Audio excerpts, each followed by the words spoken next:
Good afternoon, learners.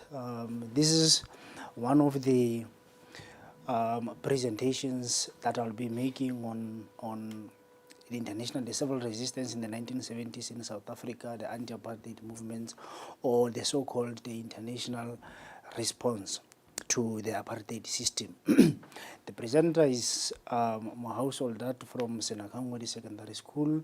We will be focusing on the content overview and skills on how to write essays with special reference to question 4 of paper 2.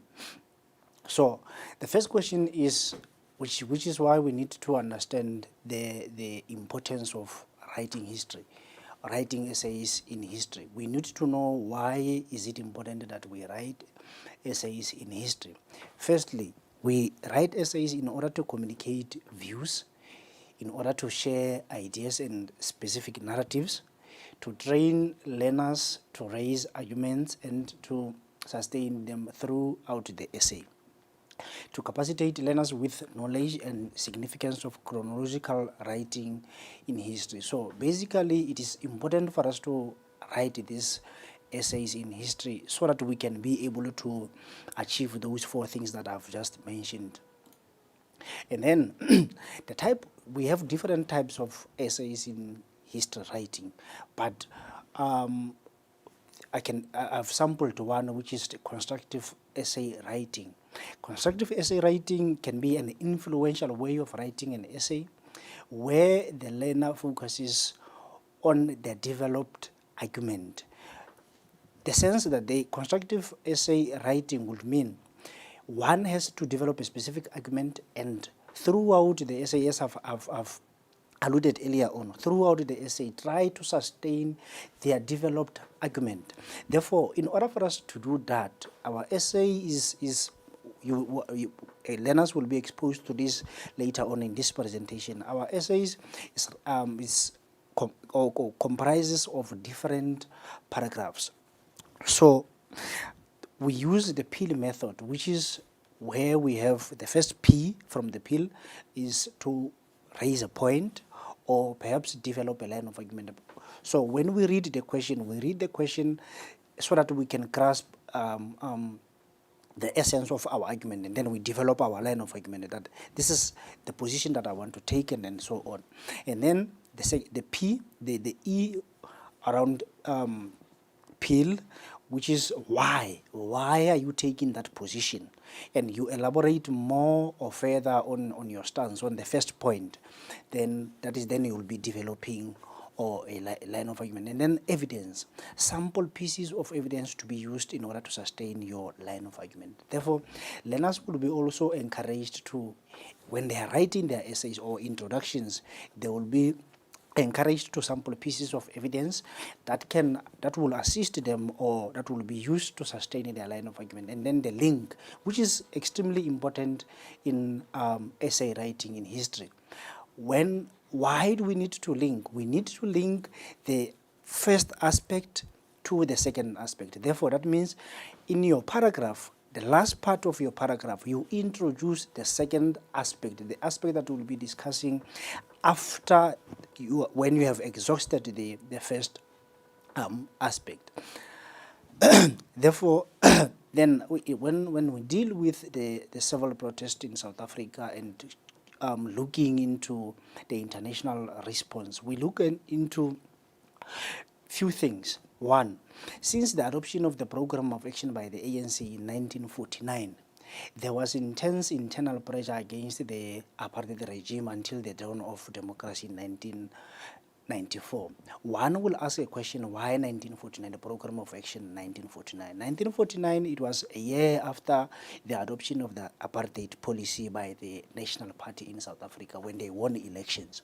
So the international countries also exerted pressure on South Africa in order to change its racial policy of apartheid. Therefore, that means there was internal pressure and also external pressure. But our essence for today's topic will be focusing on the external pressure, the international bodies. How did they put pressure on South Africa?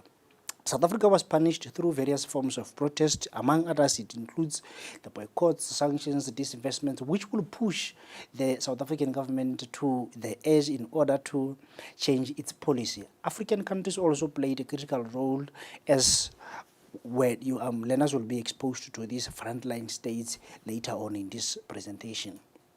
And then in 1948 in South Africa, the apartheid policy, as I've stated earlier on, that the apartheid South Africa National Party introduced apartheid as a policy that was to lead, or that was to be implemented in South Africa. This apartheid means separating people according to their different racial groups.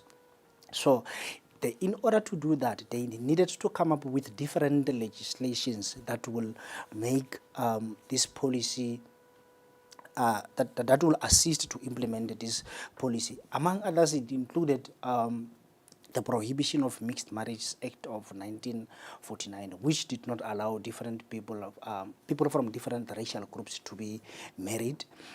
Population Registration Act, where these days it is now formalized that you tick boxes whether you are an African, white, or colored, or Indian, and so on, with those boxes. So it's a matter of population registration, identification of race. They normally call it today that they want to do it for statistical purposes, but therefore we're still living in a kind of inverted commas, an apartheid system. Group Areas Act, where people were classified according to their ethnic groups, and the Immorality Amendment Act, the Suppression of Communism Act, the 1950 Separate Representation. There are so many acts that this system implemented in order to make sure that they suppressed the black majority in South Africa. However, in 1960, there was a Sharpeville massacre that took place on the 21st of March 1960. This march was organized by the PanAfricanist Congress that separated from, or that was born from, the ANC. This PAC was formed in 1959 when the so-called the Africanists separated from the ANC immediately after the adoption of the Freedom Charter in 1955-1956.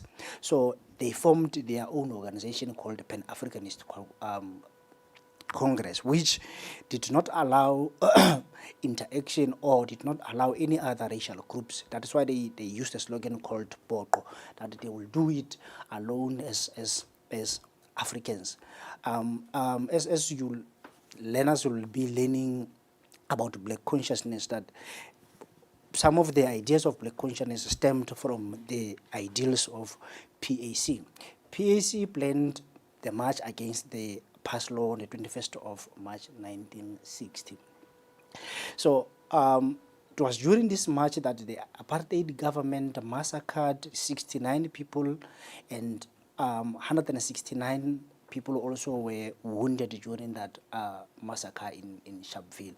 So what was surprising was, all those who were wounded, or the victims of that massacre, they were shot at their back. So what is surprising, or the essence that one can get from the massacre, was that these people, they were running away from the police. So the police kept on shooting them, even though they were not posing any form of danger to them.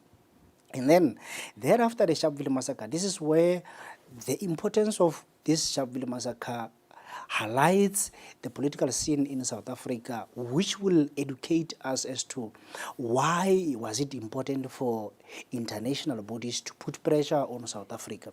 Because thereafter, 1960, after the Sharpeville massacre, most of our major political parties were banned in South Africa. So one question is, if they are banned in South Africa, where are they going to operate from? This is where it becomes interesting why we should start with the Sharpeville massacre.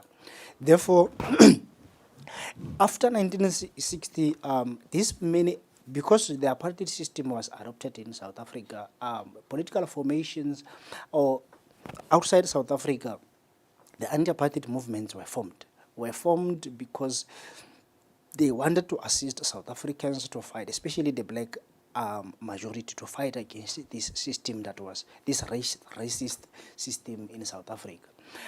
Many political activists went to study abroad because in South Africa they were not allowed to, or they were not given quality education in universities, or some universities were segregated.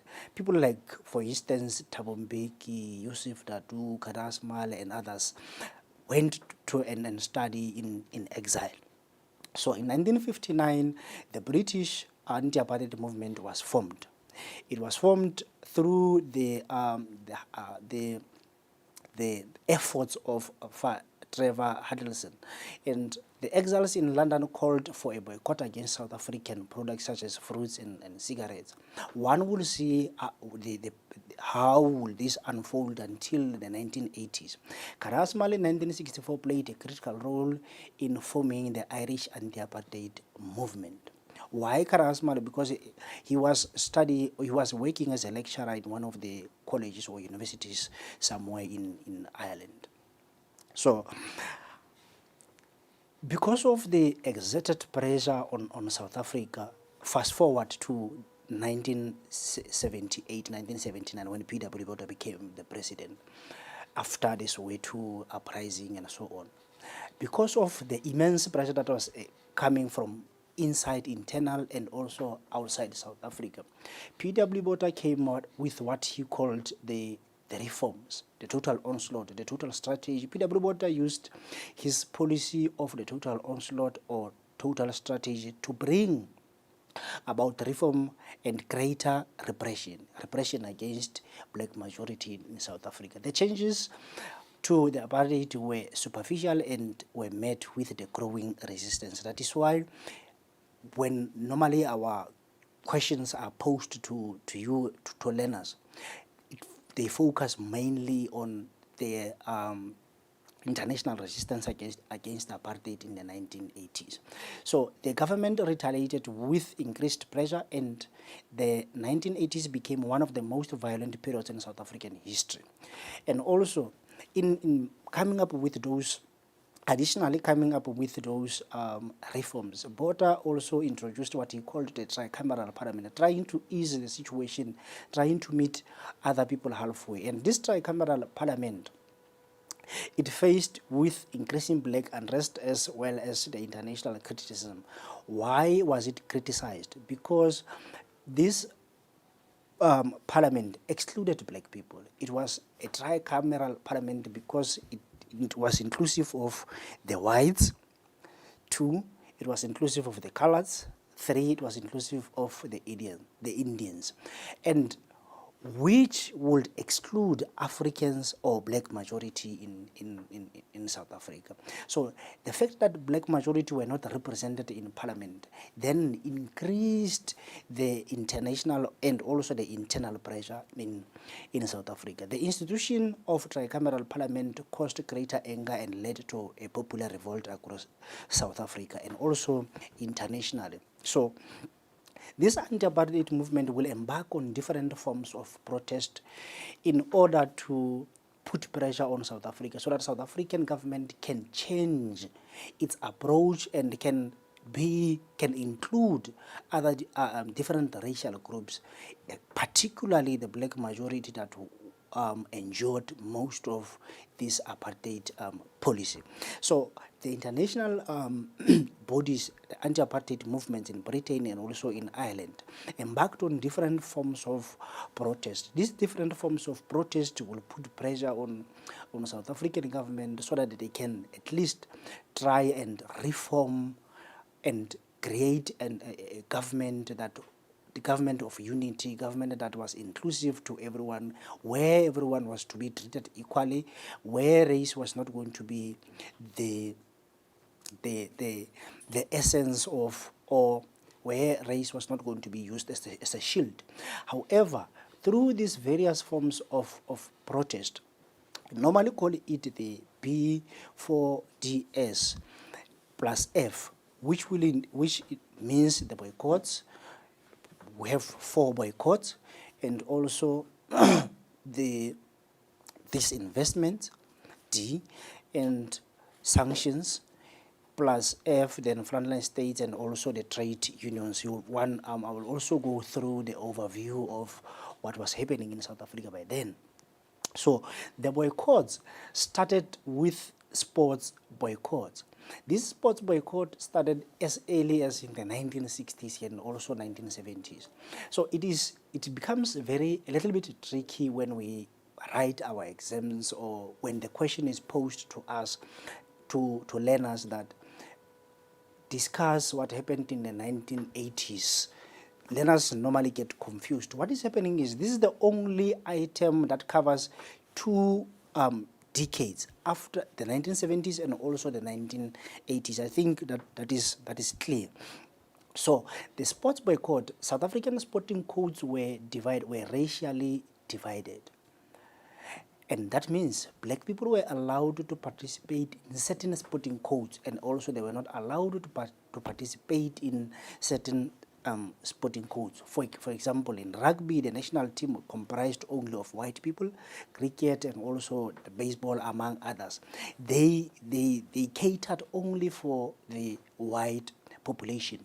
So South African sports teams, especially the rugby team, was to tour UK sometime in the 1970s.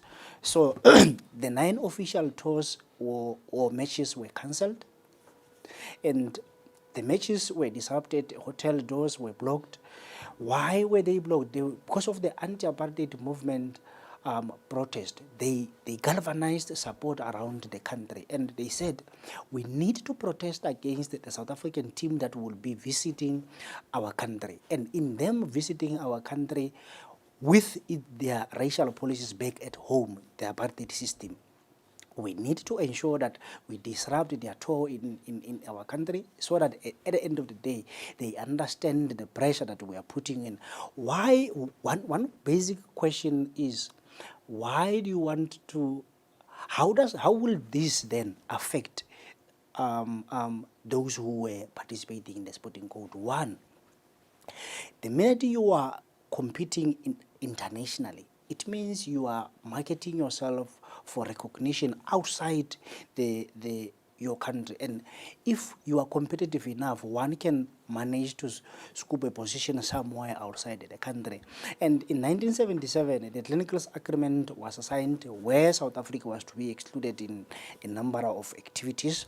And in the 1980s, South Africa's, especially after 1982, SA's 90% of its sporting or sports codes were banned internationally: rugby, cricket and baseball, among others. Three-phase approach of the anti-apartheid movement. What they said was, one, they needed to mobilize numbers; two, to disrupt; three, and to make sure that the tour that was intended in the early 1970s was not a success. And then as we move into, so basically we can qualify these sports boycotts as a success. Why? Because ultimately the tour was cancelled and South Africa was banned from the common participation of in the Commonwealth Games and also the international sporting codes. And culturally, they also these things would happen simultaneously. So the cultural boycotts, the arrival of TV sets in South Africa after 1975, that would mean that South Africa had to buy programs from outside countries. So the British Actors Union Equity boycotted SA's programs. South African programs were boycotted outside the country, and also those outside the country, like the British Actors Union, encouraged Britain not to sell any programs to South African television or the SABC. The popular bands such as the Rolling Stones and the Beatles called off their South African tour. This was to sabotage every activity that was to happen, and the intention was to isolate South Africa from participating into the whole activities of the world, of course. And also academically, South Africa was also punished or isolated. How so? Scholars from South Africa were banned to study outside South Africa and to attend any form of conference. And one has to note that in academia, it is important for one to attend international conferences. How does that assist? That boosts one's academic work. Two, one that boosts one's chances of becoming a professor in their specific field of study. And South African science and technology was affected by this isolation. And essay manuscripts were not published in any country outside South Africa. And therefore then, out of these three, the sports boycotts, cultural boycotts, and academic boycotts, what we can learn from these three boycotts is that South Africa was just being isolated from participating in international activities or in international bodies. So the consumer boycott took a different approach in punishing South Africa economically. So in consumer boycott, South African products were boycotted. In addition to arms, oil, coal, fruits, and vegetables, among others. As South Africa is an agrarian country, most of its fruits and vegetables were not bought outside South Africa. And also, they in Britain, they used a slogan that said, one bite buys one bullet. That means if you buy vegetables and fruits from South Africa, you are contributing indirectly so to the South African government being able to buy bullets in order to do what? In order to continue and slaughter or massacre African black majority in South Africa. And these anti-apartheid movements lobbied governments to boycott SA products. And ultimately, if they do this, then that means South African farmers, those who were in that business of farming, or in any form of business in South Africa, those who exported their product, they needed to get new markets. And it's not easy to get a new market with a blink of an eye. So furthermore, with forms of protest, the disinvestments in South Africa in the mid-1980s, South Africa experienced disinvestments where different countries, or what is the meaning of disinvestments? Withdrawing investments in order to punish another country economically.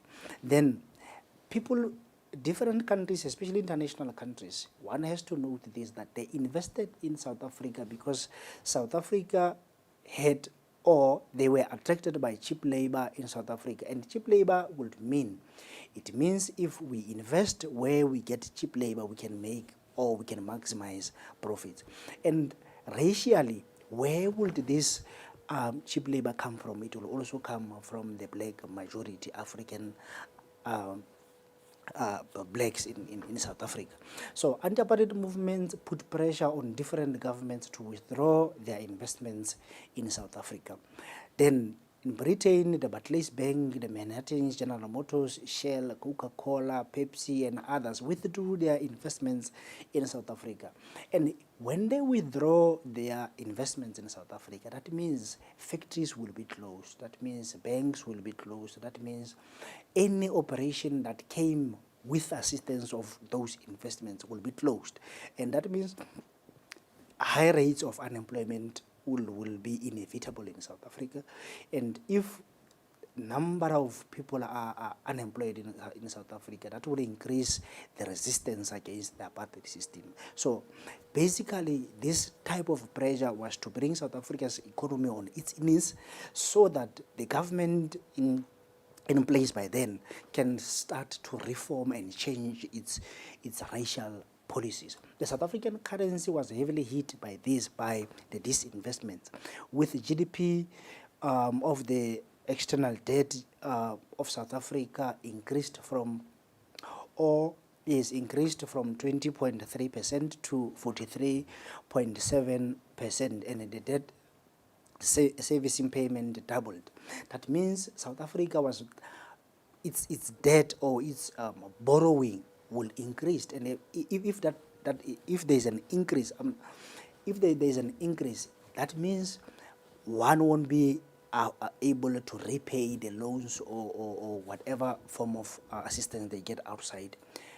And then the sanctions. Part of the reason why I have defined the sanctions and disinvestment is because normally learners do confuse these two terms, that sanction and disinvestment, they mean the same thing, but they are different. Sanctions would mean to halt business between two countries, whereas disinvestment means when you withdraw your money from or you withdraw your investment from a specific country. So sanctions means when you halt business between two countries, especially in a form of trading. That means sanctions will contribute more into, or in a form of consumer boycotts, contributing more to that. Margaret Thatcher, she was then the Prime Minister of Britain. She argued that sanctions will hit hard, especially on black majority. But everyone in South Africa was prepared for that because black people lived beyond the poverty line. So many countries refused to purchase any South African products, in addition oil, arms, because there was an arm embargo on South Africa, fruits and vegetables. They refused to handle South African products at the harbor places. When they saw South African cargo, they would refuse to handle any product that was coming from South Africa. That means there was no business. Those who were purchasing, they couldn't sell in their countries. So that means they will need to get alternative producers. This action hit hard on South African farmers as they had to look for an alternative market, as trading was monopsony. By monopsony, we mean South African trading was mainly or focused on one country. There was South Africa produced, and there was only one buyer. There was no alternative buyer. So in the market, when you need to get a new buyer, you need to also gain the trust of the new buyer. So it becomes a little bit difficult. So as protest continued, that in in the 1980s, these anti-apartheid movements embarked on the release of Nelson Mandela Campaign.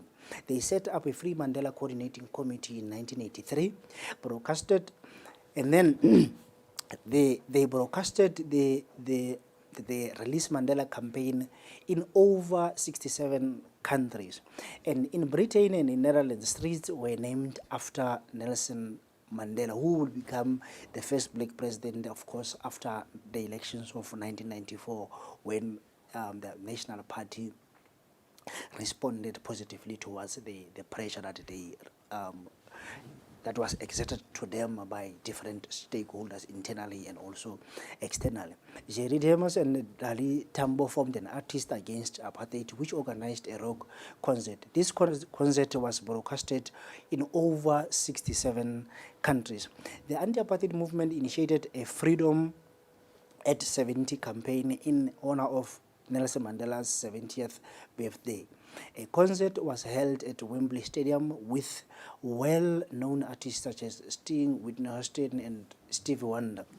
So basically, people from all walks of life participated in putting pressure against the South African government, that government should change its policy, which will create an inclusive policy which will accommodate black people, where everyone will be treated equally regardless of their racial pigmentation. And nonetheless, the role that was played by trade unions, different trade unions outside South Africa, called for their workers to boycott South African products. They put pressure on their workers to boycott South African products. In Finland, Transport Workers Union imposed a ban on trade with South Africa. So this means South Africa was losing contact with anyone internationally. So this would mean anyone who was in business would feel the pressure that was being put onto them. And I normally call this form of system a triangular system, where you have the government and the National Party government, which was white, and you have those who are in business, which were mainly the white people, and also the international countries responding to or cutting any form of business with South Africa. Therefore, in the triangular will mean all these things, they will backfire, they will go back to their government, because these white people will feel that they need to trade with other countries. So who do they have to put under pressure? They need to put their own government under pressure.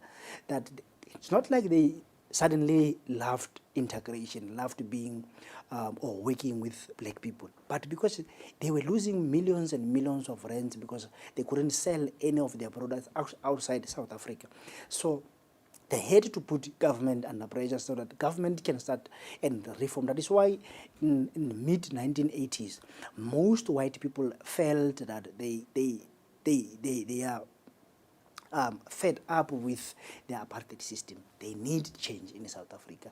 That is why most of parents wouldn't send their children in conscription, military conscription in the 1980s.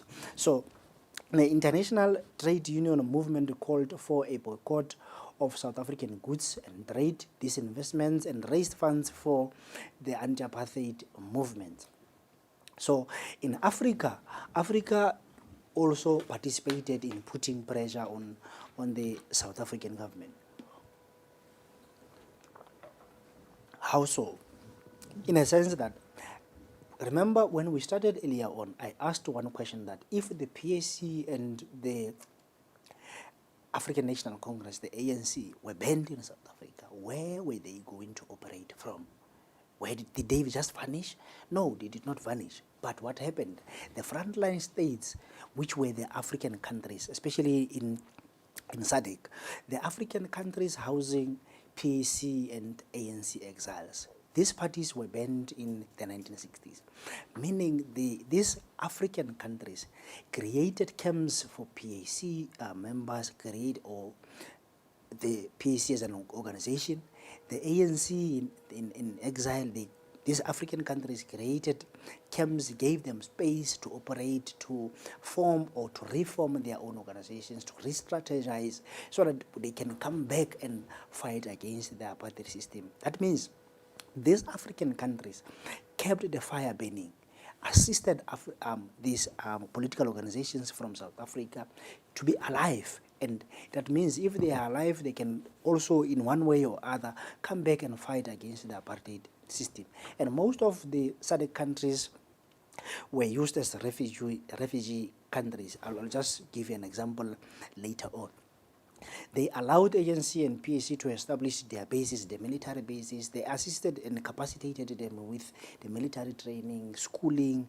Those who were in exile, they went to university and in those foreign countries and studied there, got their qualifications. Some of them were employed in those foreign countries. Some started their families outside South Africa in those foreign countries.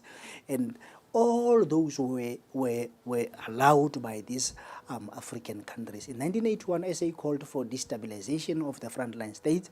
The South African government, after 1981, when they realized that the Frontline States are housing PAC and ANC, in 1981, they called for destabilization of Frontline States. South Africa, as it was known by then, it was the economic hub of Africa. Therefore, most of African countries, they depended on South African trade in order to survive, but they were willing to forfeit that. And most of African countries, furthermore, they depended on South Africa for employment.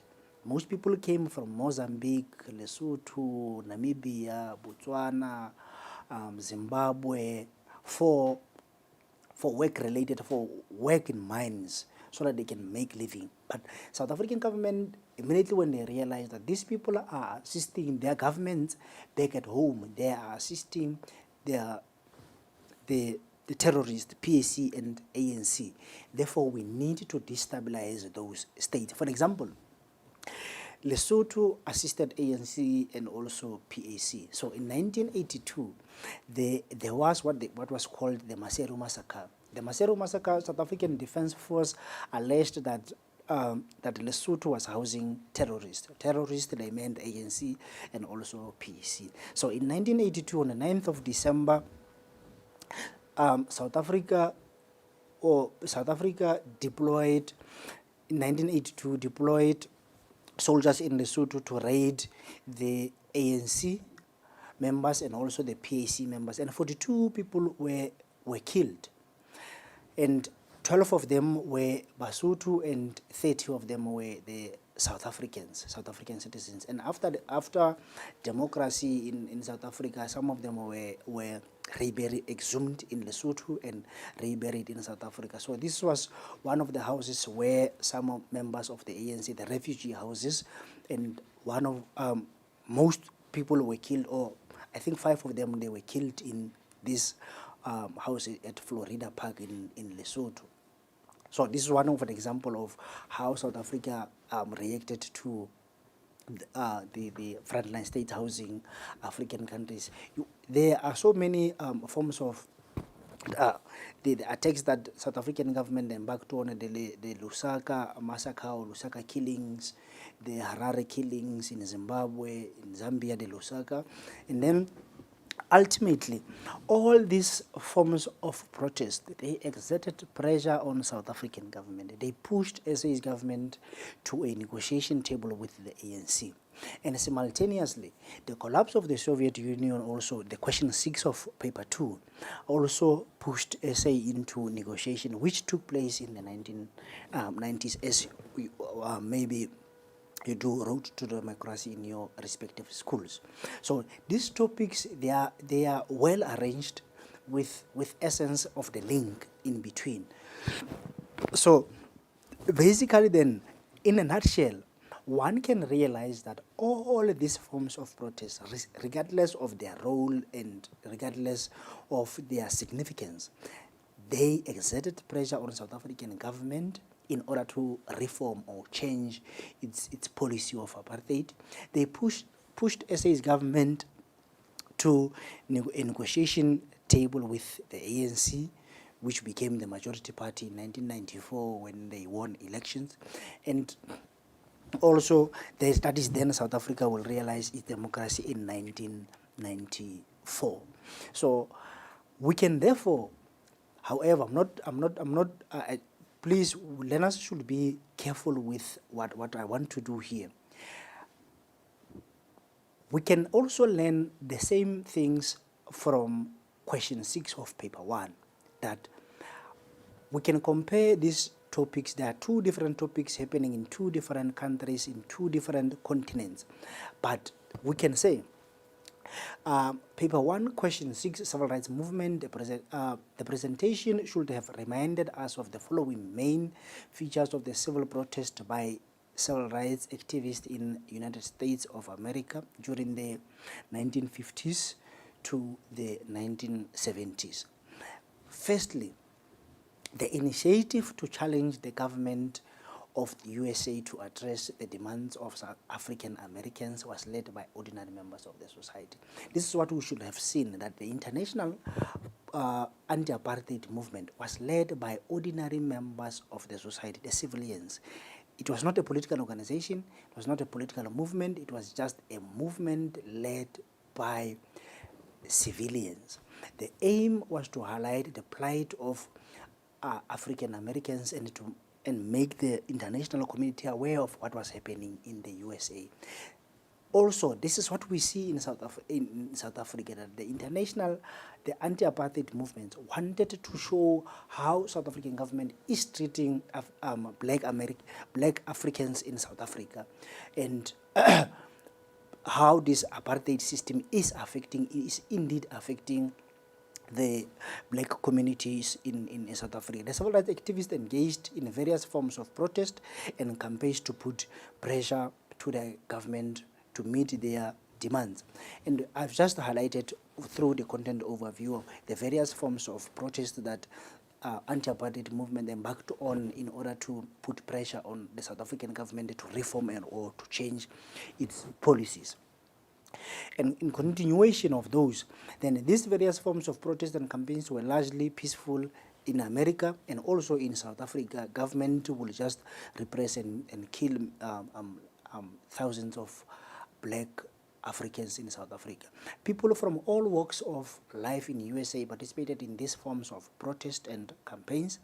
Each form of protest and campaign targeted a specific area of life in USA to bring about change. Remember the boycotts, different forms of boycotts, those 4 boycotts: sports boycott, cultural boycotts, consumer boycotts, and also the academic boycotts. All of them, they are targeting different or specific areas of life to bring about change in South Africa. People from all walks of life got involved in the activities of civil rights movement. Each form of protest or campaign achieved individual success, which will add to the general success and the impact of the movement. So basically then, lastly but not the least, however, around what we can learn from question 6 and the similarities between the two, how then the teaching of each form of protest and campaign focused on the following. 1, who were the activists involved in each of the protests? Then it will be the civilians. Was each form of protest or campaign, or what was each form of protest or campaign against? As I've highlighted, that the different forms of protest targeted different specific areas of life. Then whether they were successful or not successful, one has to judge through the factual evidence. How did the authorities respond to each form of protest? What were the achievements of each form of protest or campaign? What was the impact of each form of protest? So that is basically the first part of my presentation, that there is a content overview that we at least we have a glimpse of what the international response anti-apartheid movement was all about in putting pressure on South African government. Therefore, the core essence of today's presentation is the writing skills of an essay, how we can write a good essay that can give us perhaps maximum points, as will be examined or sometime during our trial examinations and as we go back to school on the 1st of June. The essay itself comprises of 3 components. 1, there is an introduction in an essay. If essay does not have an introduction, then that will disqualify, or that won't qualify as a good essay. 2, body which comprises of different paragraphs, different aspects that you will be using in order to sustain your argument, and also a conclusion. So it is important for us to know that how do we write an introduction in history. This is different from what we learn from English and our languages, so too and so on. Introduction also has 3 components. These 3 components in an introduction: 1, the first one is the position, the stance. Learners have to take a stance, and they have to clearly indicate their stance depending on the question, but they have to clearly indicate their stance. If there's a question statement, and then at the end of the day the question says, do you agree? You need to clearly state whether you agree or you disagree. And then the content I normally call it ammunition that you are going to use in order to support your stance and your line of argument. Your stance, your content informs your line of argument. And your line of argument basically means it is the essence and the core of your essay. It means if you have the line of argument, this is what you are going to try and show throughout your essay. That I want to argue that these forms of protest were not successful. The anti-apartheid movements were not successful in putting pressure towards the South African government to reform or to change its policy of apartheid. That is your argument. Therefore, you use your content to argue that, to show whether they were successful or they were not successful. Let us have example of an introduction. But firstly, we'll just look at the body of the essay before we go for an example of essay writing question. We'll have a question on the table, and then we try to formulate an introduction for that and also a conclusion. But the body of the essay also, it is important for us to have a well-constructed body of your essay. On your body of the essay, that is where one discusses their arguments. That is where one puts their arguments on the table and try to make sure that their line of argument is sustained throughout the essay, and to make sure that the message get across. One, the idea of peel, point, explain, evidence, and also link. You identify a specific point. Don't compress everything in one paragraph. Identify a specific point, exhaust it in one paragraph or two, and then you exhaust it by doing what? By explaining and providing evidence. And then at the end of each paragraph, link it. Your first paragraph has to have a link with the second paragraph. That if you have discussed or exhausted this point, let's say for instance, you exhaust in your first paragraph, you are discussing sports boycotts. The minute you have exhausted the sports boycott, tell us that what is it that you want to introduce as your second point at the base of your first paragraph. Immediately when you are done with the evidence or the discussion on sports boycott, your last sentence in that paragraph show or indicate what is it that you are going to be discussing thereafter. Then that will create a link between your paragraphs. How do they link to each other? Then you are creating a well-tied essay. And also, lastly but not the least, conclusion has three components. It is important for learners to write well, to write precise conclusion. In your conclusion, you don't need to put anything new. Remember, you introduced something. You said in the introduction, you made a commitment that I'm committing to this. Therefore, if you have committed to that, in your conclusion, you need to revert back to your introduction in order to remind yourself of your primary argument, your line of argument. Therefore, there has to be a link between your introduction and also your conclusion. And remind us a little bit about your content, the content that has been discussed in your essay. Just the glimpse of your content, and give us your personal view that how do you, whatever that you have done above, what do you make of that? Whether was it successful or whether it was not successful. That is your personal view. So that is why I've indicated that the conclusion has three components. One, you revert back to the introduction in order, you go back to read again your introduction to remind yourself about your line of argument, your primary argument. Two, have a little bit of content, that through this content, I have tried to argue this. And then have your personal view, that is number three. And please, it is important that learners, please do not put any new idea in your conclusion, because that will mean you have not exhausted your essay. Because if there's a new idea, it means that new idea has to be discussed. Therefore, do not put any new idea when you write your conclusion. And also note that when you write essays in history, you do not write essays with subheadings.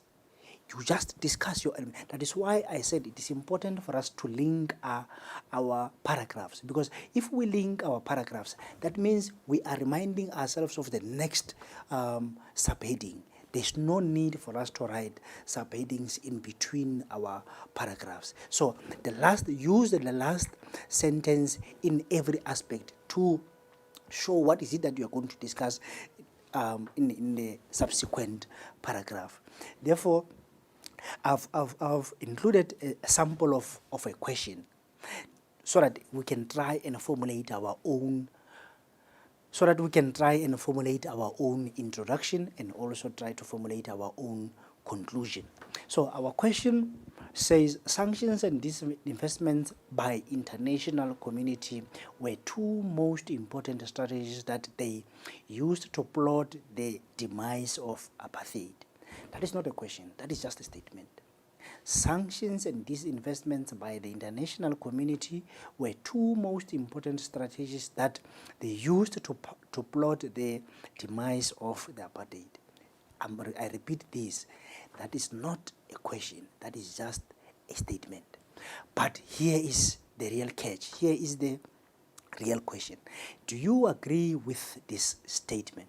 Substantiate your line of argument with relevant historical evidence to assess the role of the international resistance against apartheid. So, it is important for us, before we start writing any form of our introduction, let us break down our questions. When we get the question paper, break down your questions. To break down your essay question, so that when you start to discuss, you know exactly what is it that you are discussing. Let us break the question. It says sanctions. It is important because, remember, through our content we have learned about sanctions and disinvestment. We learned also about them by the international, meaning the AAM. The international community were the two most important. Remember, we have learned so many things, but here they have sampled only two things, sanctions and disinvestments. And the examiner says they were the two most important strategies that they used to plot the demise of apartheid. Meaning these two, only these two, were regarded as the most important that led or were used to dismantle the apartheid system. Do you agree with this statement? You will formulate your own argument on that. And then what is important is substantiate your line of argument with relevant historical evidence. If you are against this statement, you need to have relevant historical evidence that will show that these two, disinvestment and sanctions, were they played their part, but they were not the most important. Historical evidence to assess the role of the international resistance against apartheid system. Here is an example of my introduction that I will say, for us to write a sound introduction, I've indicated earlier on that we need to have three components in our introduction. The introduction says, I disagree. Sanctions and disinvestments played a critical role in putting pressure on the National Party government to change its apartheid policy. I disagree with the statement, but however, I acknowledge that these sanctions and disinvestment played a critical role in putting pressure on the National Party government to change its policy. However, it has to be noted that there were other forms of protest which exerted pressure on the South African government. These protests, amongst others, included boycott, sports boycott, academic boycott, cultural boycotts, and also the Frontline States and trade unions.